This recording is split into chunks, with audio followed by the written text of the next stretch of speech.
Presiden PAS Tan Sri Abdul Hadi Awang tidak semestinya akan menggantikan tempat Presiden Bersatu Tan Sri Muhyiddin Yassin sebagai pengerusi Perikatan Nasional PN.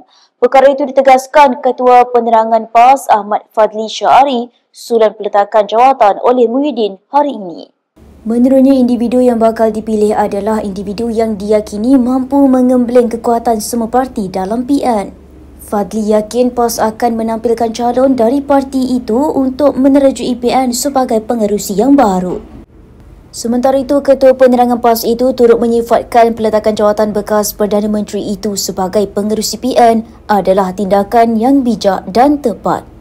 Beliau turut memaklumkan rombakan organisasi PN dijangka dilakukan bagi memperkukuh gerak kerja perikatan itu menjelang pilihan raya umum ke-16.